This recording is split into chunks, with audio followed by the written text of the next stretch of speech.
ناظرین، متحدہ قومی موومنٹ ایک وقت تھی کہ پاکستان کی تیسری بڑی سیاسی جماعت تھی، اور یہ تیسری بڑی سیاسی جماعت یعنی پاکستان پیپلز پارٹی PMLN، اور تیسری بڑی جماعت متحدہ قومی موومنٹ، اور متحدہ قومی موومنٹ سندھ کی جو ہے دوسری بڑی سیاسی جماعت یعنی پیپلز پارٹی پہلی تھی،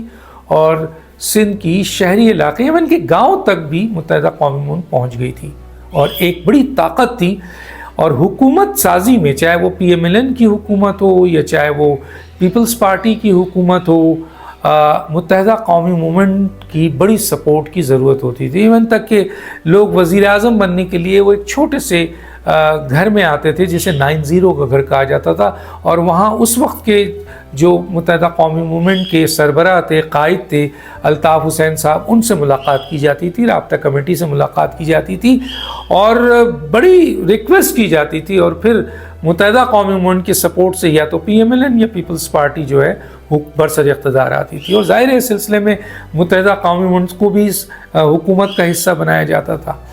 اور ایک زمانہ تھا کہ توتی بولتا تھا، اور وہ ظاہر ہے وہ زمانہ تھا جب الطاف حسین صاحب پاکستان میں تھے اور قائد تھے، تو متحدہ قومی موومنٹ جو ہے وہ پاکستان کی، جس طرح میں نے کہا کہ ایک کراچی، حیدرآباد، سکر اور شہری علاقوں کی بہت بڑی تنظیم بن گئی تھی، بڑی طاقتور تنظیم بن گئی تھی۔ میں اس وقت کسی نیگیٹو ایکسپیکٹ پہ، ایشو پہ جانے کے بجائے اس بات پہ آنا چاہوں گا کہ متحدہ قومی موومنٹ آج کہاں کھڑی ہے۔ آج متحدہ قومی موومنٹ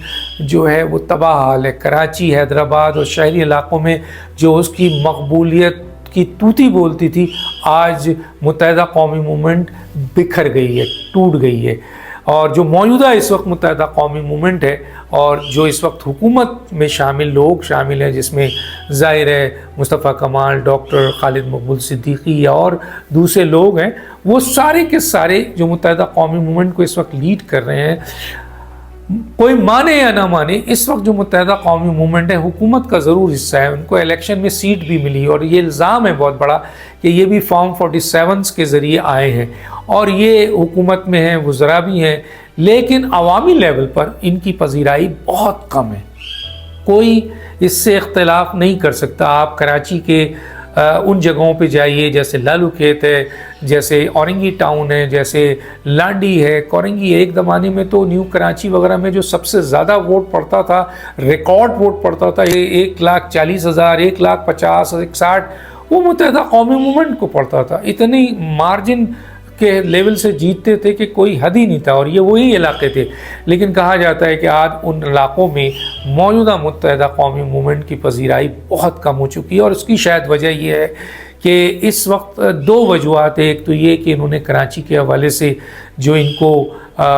ان کو کام کرنا چاہیے تھا جو وہ نہیں کیا، اور دوسری سب سے بڑی وجہ جو ہے ان کے اندر بہت بڑا اختلافات۔ ابھی بھی جو متحدہ قومی موومنٹ ہے، جس کو اس وقت متحدہ قومی موومنٹ ڈاکٹر خالد مقبول صدیقی رن کر رہے ہیں، جس میں وہ تمام ایلیمنٹس شامل ہیں جو پرانے متحدہ قومی موومنٹ کے لوگ بھی ہیں، لیکن شدید اختلاف ہے۔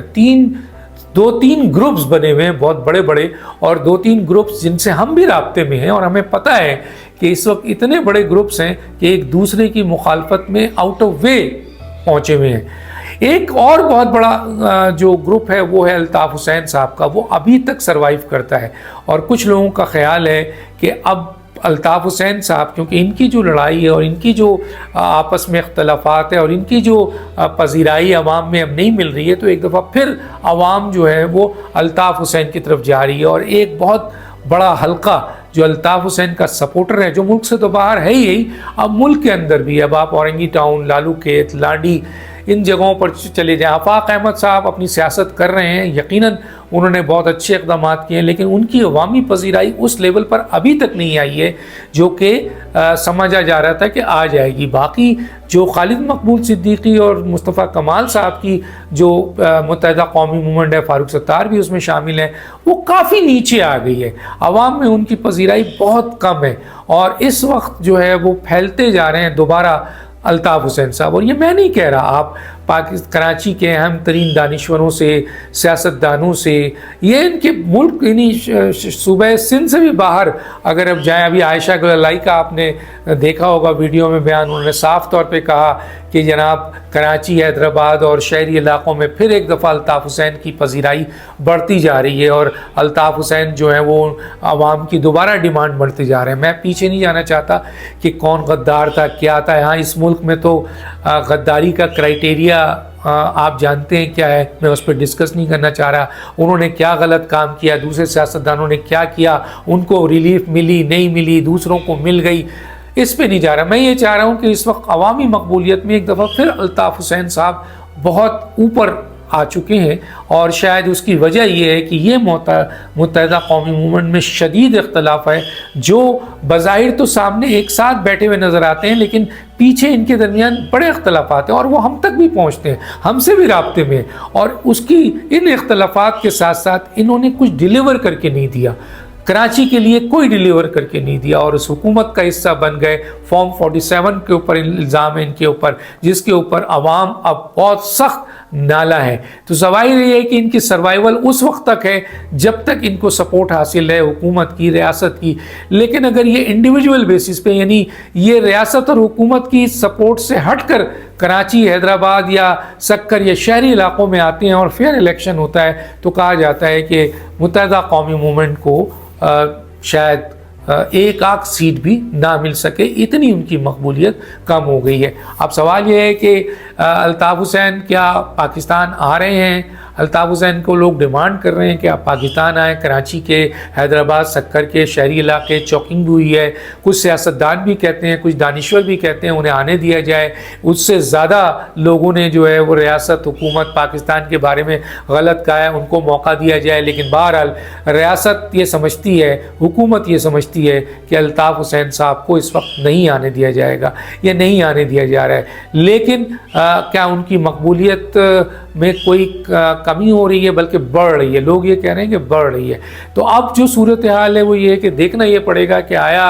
اتنی مقبولیت ہو جاتی ہے ان کی کہ کیا حکومت اس بات کے لیے تیار ہو جائے، ریاست اس بات کے لیے تیار ہو جائے کہ الطاف حسین کو بھی ریلیف دیا جائے، جیسے دوسرے بڑے سیاستدانوں کو جنہوں نے ریاست اور ریاستی ادارے کو اور پاکستان کو کے خلاف بڑی سازش کی، بڑے غلط الفاظ بولے، اور انہوں نے بھی ایسی اسٹیٹمنٹ دی جو کہ ناپسندیدہ تھا، جس طرح الطاف حسین صاحب نے بھی ماضی میں بہت سخت الفاظ ادا کیے ہیں۔ لیکن کیا کوئی ریلیف کا موقع مل سکتا ہے؟ کوئی آسانی ہو سکتی ہے؟ کیا عوامی دباؤ کی بنیاد پر الطاف حسین کو پاکستان لایا جا سکتا ہے؟ یہ سارا ڈیپینڈ کرتا ہے پاکستان کی اسٹیبلشمنٹ پہ، پاکستان کی ریاست پہ۔ دیکھتے ہیں آگے کیا ہوتا ہے۔ اور ابھی جو ایک صورتحال ہوئی اس میں اور ان کی مقبولیت میں اضافہ ہوا، اور متحدہ قومی موومنٹ کو اس کا نقصان ہوا جب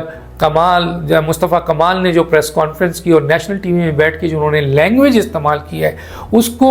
ایم کیو ایم کے سپورٹر بھی، جو سلجھے ہوئے لوگ ہیں، وہ بھی کنڈم کر رہے ہیں کہ نیشنل ٹی وی میں بیٹھ کے آپ نے جو الفاظ ادا کیا، نہ تو یہ آپ کے منصب کے مطابق تھا، نہ آپ کی جو مہاجر کمیونٹی ہے اس کے مطابق۔ مہاجر کمیونٹی کے لیڈر اس قسم کی زبان نہیں بولتے، اسی طریقے سے آپ کا منصب وزراء کا ہے وہ بھی نہیں بولتے، اور آپ ایک پارٹی کے بڑے لیڈر ہیں۔ تو لوگوں نے اس کو کرٹیسائز کیا، کئی لیول پر ہر جگہ سے کرٹیسائز کیا گیا کہ آپ نے جو زبان استعمال کی تھی۔ ظاہر ہے اس قسم کی زبان استعمال کرنے کے اوپر ایم کیو ایم میں جو تھوڑی بہت ہمدردی متحدہ کے لوگوں میں سلجھے لوگوں کی ہے، وہ پیچھے ہٹتے ہیں اور کہتے ہیں کہ یہ انداز مناسب نہیں ہے، کیونکہ اگر ان کے پاس طاقت آ گئی اور ان کے پاس اگر مزید طاقت آئی تو پھر جس طرح کی اسٹیٹمنٹ یہ دے رہے ہیں، جس طرح یہ الفاظ ادا کر رہے ہیں، جس طرح یہ رعونیت کی بات کر رہے ہیں، جس طرح یہ گالم گلوچ کر رہے ہیں، پھر اس کا رزلٹ آئندہ آنے والے وقت میں عوام کے لیے، ان لوگوں کے لیے اچھا نہیں ہوگا۔ بہرحال دیکھتے ہیں۔ ڈاکٹر دانش کو یاد دیجیے۔ اللہ حافظ۔